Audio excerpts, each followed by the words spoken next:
Hello and a warm welcome to you all. It's so wonderful to have your company with me today. My name is Nina Tucknott and the demonstration today is entitled Colour Me Beautiful, and we're going to be looking at beautiful flowers in an array of colours and just seeing how they all work together. The first design I've got is this small hula hoop. I'm jokingly saying it's small because it's rather huge. And I've got some wooden struts across here, just making it look like a sheet music. And obviously the sheet music has been wrapped around my hula hoop to continue the theme. Now I'm going to start by placing some of this beautiful, beautiful foliage that grows in my garden. It is called Prunus lusitanica, Portuguese laurel, and it is a very sumptuous foliage to have. So if you haven't got this shrub, perhaps put it on your wish list. As you can see, it's got variegation, and it's also got a slight pinkish tinge to the stems, which I really like a lot. And because the demonstration is entitled Colour Me Beautiful, I want to talk about different colours.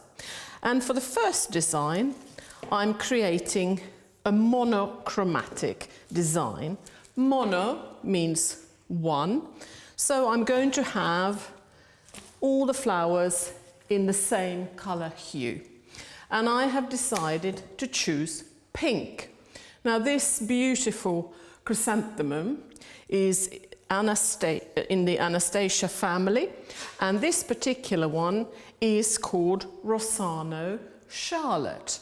And the Dutch growers created this to pay homage to Princess Charlotte when she was born a couple of years ago. And what a fabulous flower to be named in your honour, isn't it? So I've got those at the front, and as I said, pink is the theme. So we're going to continue with some beautiful pink roses. Now the design, because of the music, is also paying homage to Vienna. Now many of you will be familiar with the New Year's Day concert, and many of you perhaps watch it. I certainly know I do, and it is a very enjoyable affair. Just a little word of warning: if ever you decided to try and get hold of some tickets, and it isn't easy because it is ballot, so it's pot luck if you do get accepted. But bear in mind that the concert is actually run over 3 days. And the one that's televised is the one on New Year's Day. So this, of course, means that you really need to get tickets for that one if you want to be on telly. Now, I'm going to add a little bit more foliage to go with all those pink hues. You can see that I've got some orchids at the top, pretending that they are musical notes. Strauss, of course, is really popular for the Viennese concerts, the waltzes, the polkas. That is what people really expect to hear.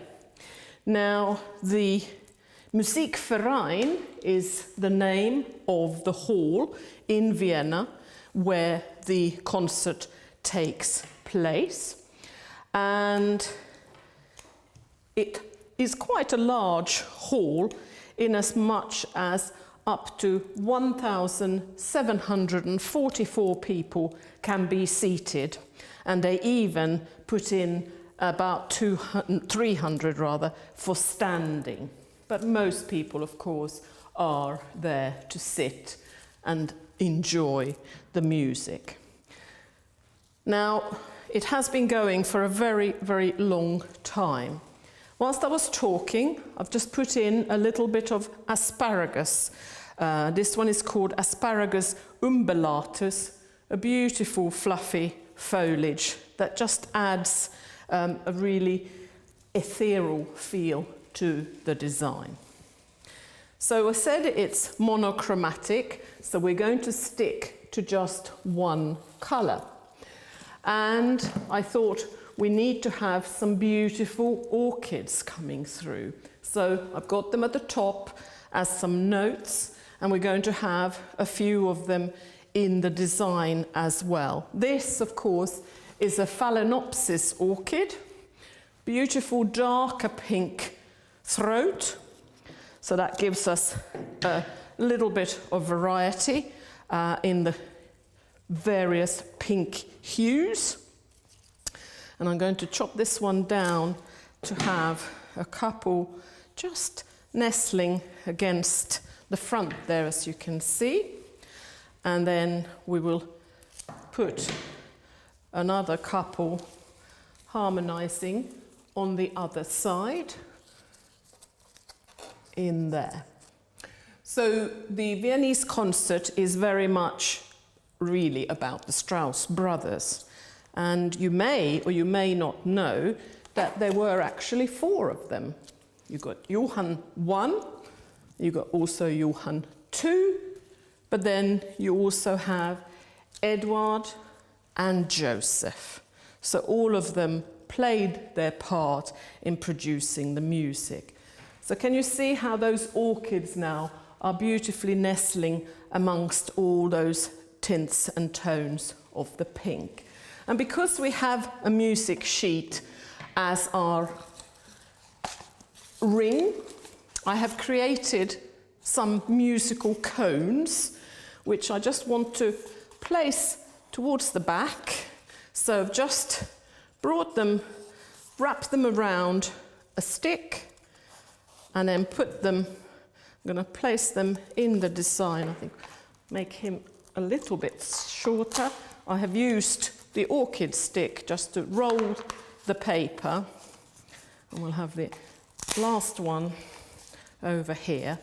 Just letting these come up in the design. And I've created some dried flower arrangements to go and place inside. Dried flowers, of course, are so on trend at the moment. So can you see some gypsophilia that I have dried, and I have also put in some gorgeous straw flowers that were growing in my garden and tied them into a beautiful little bouquet, and just adding a little bit of height to my Vienna musical interlude.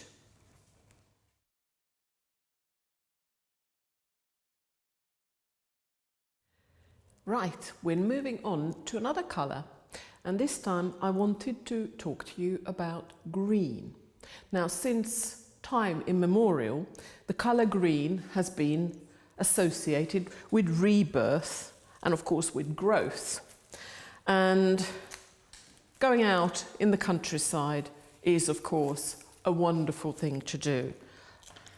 There is nothing more invigorating than being surrounded by a lot of green things. So we're going to create a design using that colour. I started by putting in a couple of clipped palm leaves. That is the phoenix palm. And now we're adding some gorgeous Pittosporum. Grows in my garden. This is the tenifolium. And can you see it's just giving you a different texture and a different form compared to those palm leaves. And having slightly changed their shape makes it look quite interesting as well. But the Pittosporum is so light, and it's got quite a nice scent as well. And that is another wonderful thing for us flower rangers, to be surrounded by sweet-smelling foliage, and you really notice it when you are working with that.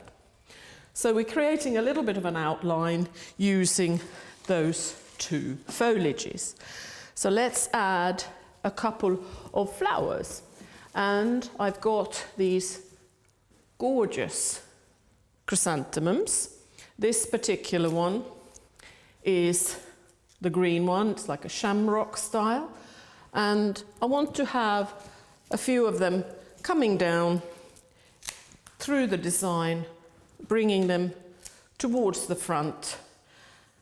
And they are so luscious when you're using a lime green colour in a design. It really brings it alive and makes it look very happy and verdant, as it were.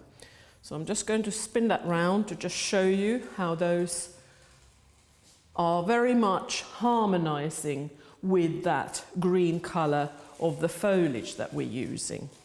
Now, the colour green was an exceedingly tricky colour, and they were trying to get industrial dyes to emulate it, trying to copy verdigris, which of course is something that happens in nature, but they simply couldn't do it.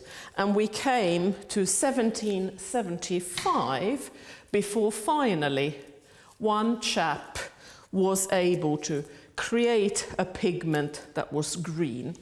Now, his name was Scheele, so you have Scheele green. And of course it was extremely popular. Everybody was very happy to be able to use it in paintings, in wallpaper, fabrics, you name it. Everybody was putting Scheele's green into the designs. And we all know William Morris, and if you live in Sussex, of course, his home is quite close by at Standen. I've put in a couple of dianthus green carnations. They're slightly lighter, so you're getting a different hue. And that's important with colour. Another word for colour is hue. And if you were to mix some, if you have a hue, and if you add white to it, you end up with a tint. Whilst if you add some grey to it, you end up with a tone. And then if you were to add some black, it becomes a shade. And so often we talk of tints and tones and don't perhaps necessarily know where it all comes from. So tint with the white, tone with the grey, and shade with the black. Now this here is a gorgeous, gorgeous Eustoma, Lisianthus, of course, the common name. This one is called Rosanna Green, so it's Rossano Green, and I wanted to have a few of those in here as well. So we're going to dot them through. A wonderful flower to use in arrangements, lasts very well, and this one is a double. So can you see the heads are very, very sort of large and look very luxurious. So we'll have a few more of those coming through in this design. So going back to Scheele and his green, so people were happily using it, and then it took a bit of a nosedive, and even Mr. William Morris got involved with it, because he used the Scheele's green colour for his very famous wallpaper, which is called trellis. And suddenly people were becoming ill, and they suddenly realised that in this green that Scheele had produced, there was actually arsenic in the ingredients, making people not very well. So they had to stop that. So just showing you how all those beautiful eustomas are coming through as well. Right, what else? I also wanted to add some of these grasses. Now this one is called a fountain grass. And can you see how very light and airy it is? And I'm hoping that that will add a really ethereal feel to our design. Have one coming through towards the top. We've got a couple more so light, adding a bit of movement to the design as well. And it's just playing with different textures. So can you see how very fluffy and light they are, adding to our green symphony. So we still have another green flower. This one, the Viburnum opulus. Such a gorgeous, gorgeous flower to put in your designs. And I'm just going to have one towards the side, just letting the florets hang down. Again, looking very light, airy and graceful. And we've got one more slightly larger, which can go a little bit towards the back of the design. And again, can you see how they're just becoming quite whimsical, adding that extra shape to the more rigid forms that we've got from the larger chrysanthemums. Talking of chrysanthemums, I have got some. This particular one is the spray one, and it's called Code Green. Gorgeous pom-poms of flower. I'm going to have one quite central coming forwards because it's a much deeper green colour compared to the lighter limes of our Viburnum. There. And we'll get one more of the green ones, putting them here. So this one is called Code Green. And of course the chrysanthemum range, they last for such a long, long time.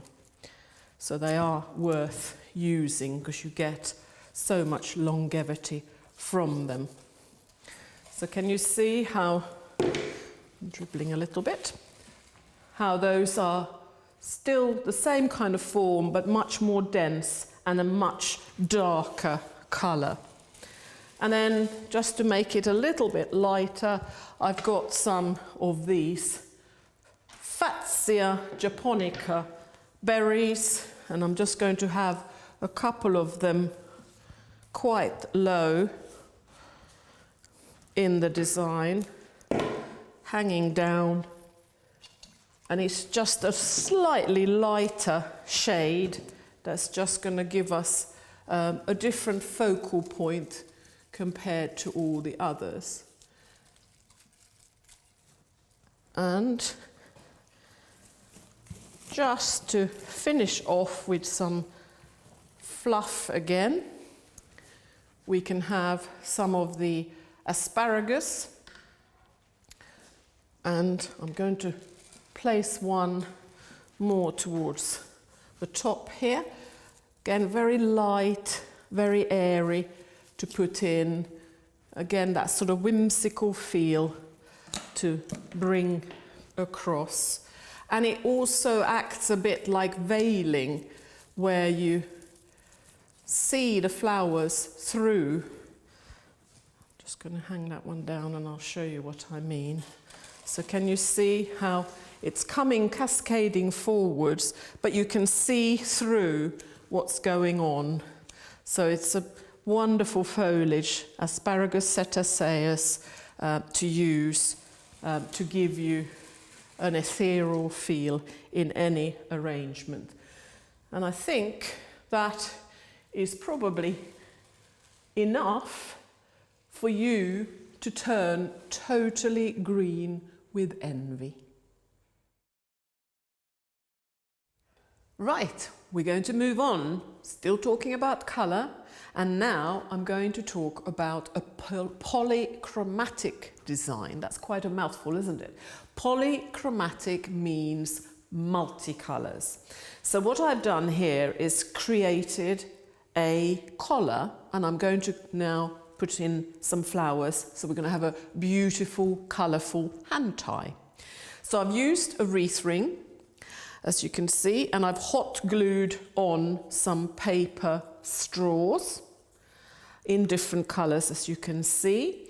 there's a grid in the center of my wreath ring with some bullion wire, and then also a few wires just to hold on to it. So we're going to start by using a few of the green shamrock chrysanthemums, and this is where the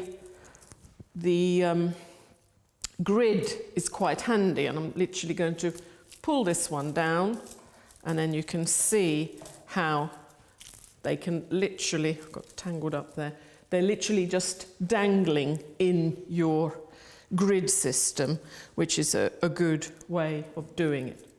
Let's introduce some yellow, because we have got obviously yellow around the collar with the yellow paper straws, so we'll have a couple of those coming through just to really jazz it up. This is definitely one of those that's you're going to need sunglasses when you look at it. But it's a wonderful gift to give to somebody with being able to tell them that you made the collar yourself is going to be giving you quite a lot of brownie points. And it's something that they're going to be able to enjoy. The flowers need to be quite low down in a design of this nature. So you can then perhaps keep it low when you look at it, so you're literally looking in to what's going on all around. That is the whole point. You don't want it in a tall vase and you haven't got a clue what's going on then, because you simply cannot see any of your beautiful flowers, which would obviously be a total shame. So a couple more. This particular Gemini is called Bison, and it's got that very delicious chocolatey centre, so sort of dark, gives us a nice contrast with everything else. I'm just going to pull him up a little bit. There you go. And then I thought we need to add some more colours from our straws. So I've got these very beautiful lilac roses. Now lilac and purple do work very well with yellows, so we are combining different hues, but can you see how they really make the whole arrangement sing, and it's picking it up obviously from your collar. This particular rose is called Dolcetto, which is Italian for pudding, isn't it? I'm getting stuck in the thorns there. They're very thorny stems. You can probably see how incredibly thick stems these roses have got. And they are very, very thorny, so you have to be a little bit careful when you pull them through. But you can see what's beginning to emerge. And I thought just a little darker purple. We've got this very unusual dianthus called Hypnosis. And I think that's a pretty good name for this particular carnation, because it really does hypnotize you, doesn't it? So you've got a beautiful lilac colour, and then it's bringing in a little bit of pink in the centre to really, really show off. So can you see how the colours hopefully now are harmonising with your gorgeous handmade collar? And we'll put one more over there just to sort of spread them around. And then I've got a little bit of limonium, which is almost dried now, and this one is a lilac hue. So we're just going to feed a couple of them. I think we'll try and get one through the centre there, just to lift up a little bit higher, just to give you a different shape and form, so that not everything is totally down low. And one more on this side. So it's like a filler flower that's giving you an extra dimension. So there you have a beautiful hand tie with your polychromatic collar, and then just take all those off. Now if you wanted to give this as a gift, You could, of course, buy a pretty vase and let your friend or family have the arrangement with the vase as well. So I hope that you have got an idea for making a polychromatic design, and once you're happy with it, take some floral tape and just make sure that all your stems are together. And there you have a really unique gift. Right, so let's move on, and we're going to explore another colour. We already did a monochromatic with the light pinks.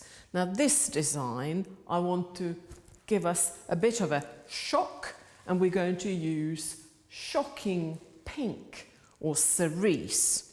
Now what I've got here is a tray, and I've got the Chamaerops palm leaves that, as you can see, I have attached them with a beautiful glittery pin. So it's creating like a fan shape, and that is what I'm after for this particular design. So I'm going to put in a little bit of soft ruscus, Danae racemosa, if you want to give it its proper Latin name.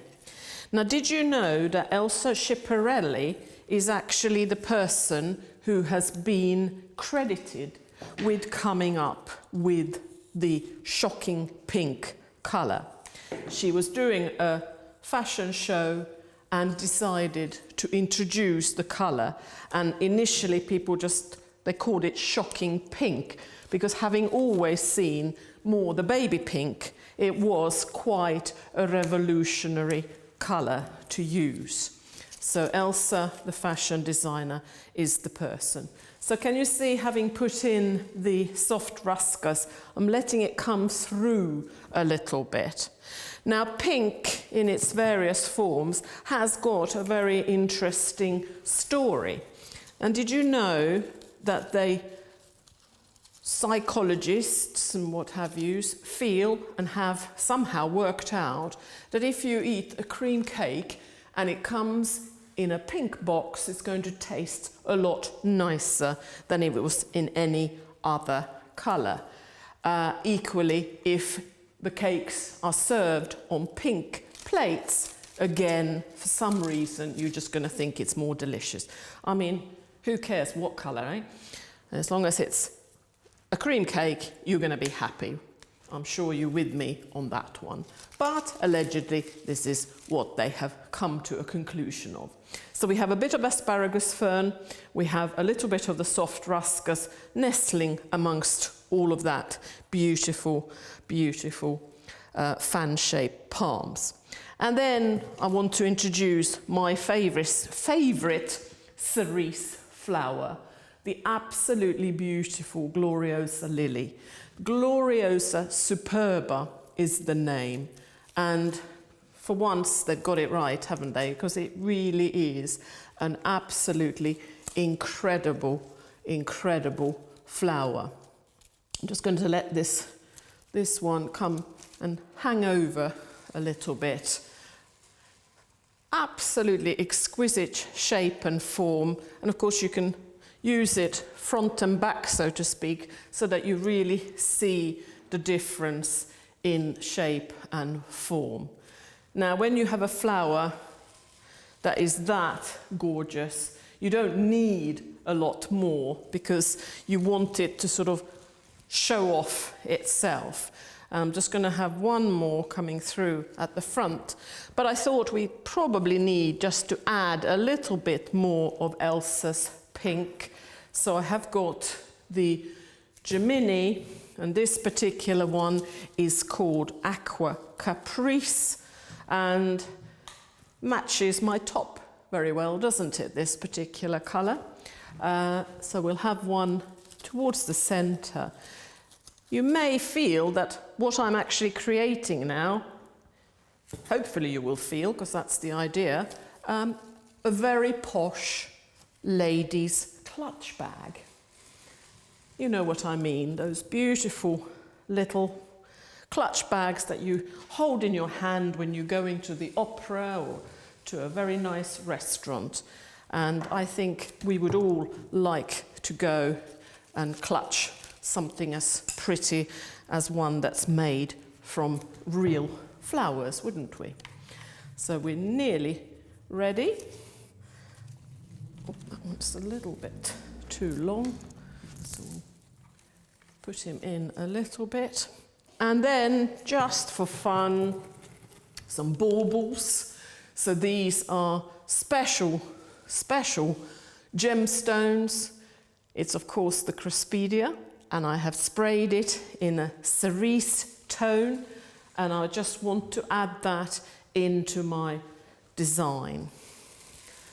And that gives us a very different shape and form to give a good contrast with the delicacy that the Gloriosa lilies are creating, and also, of course, the daisy-like heads of the Geminis.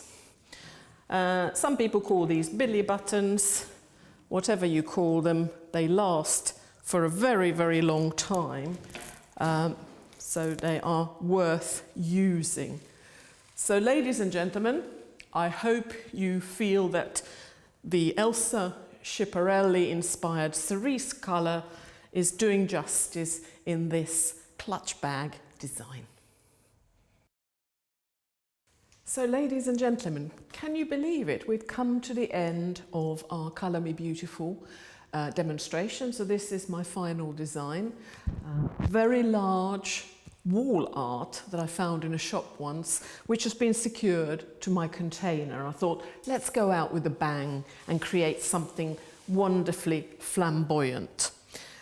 Now, because I have a container which has got the beautiful monsteras, I want to use the same in the design, just to echo what's going on with the other ones. So we're going to have a couple of these placed in the design, and I've got 3 in all because I feel that the container is so large that it will help to really show it. So the same leaves are being echoed. Because we have a tall container, we need to come up. And I've got these amazing bulrush type reeds. So we're going to have a couple of those coming joyously up through the design. Now these are amazing because they've sort of been cut, so you get this amazing spiral effect on them. I found these at the flower market, and as soon as I saw them, I just knew that this was something that I needed to have and needed to use. So we got a few of them now coming through. Put him more in the middle, I think.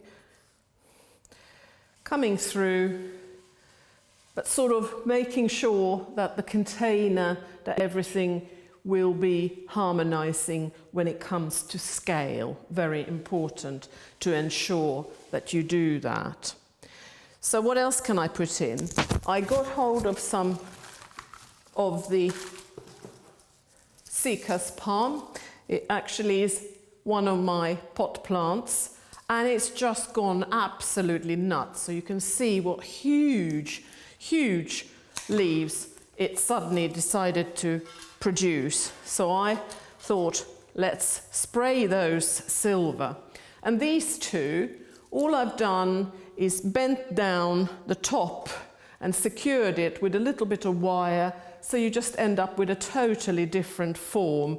And I thought it was echoing a little bit what's going on with the container, and that is why I wanted to use those.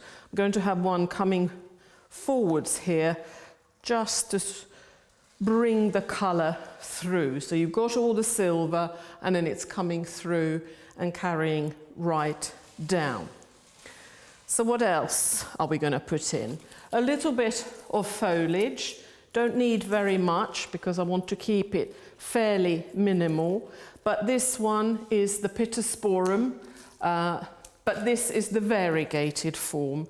So it adds a bit of lightness, and I think the shape and form of it will just harmonize with the other components that I'm putting in.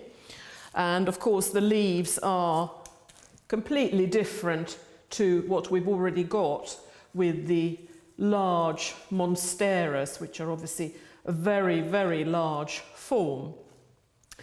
And that is something that you do need to play with and just change and always introduce a different form. So I'll just show you just a couple very much low down at the base.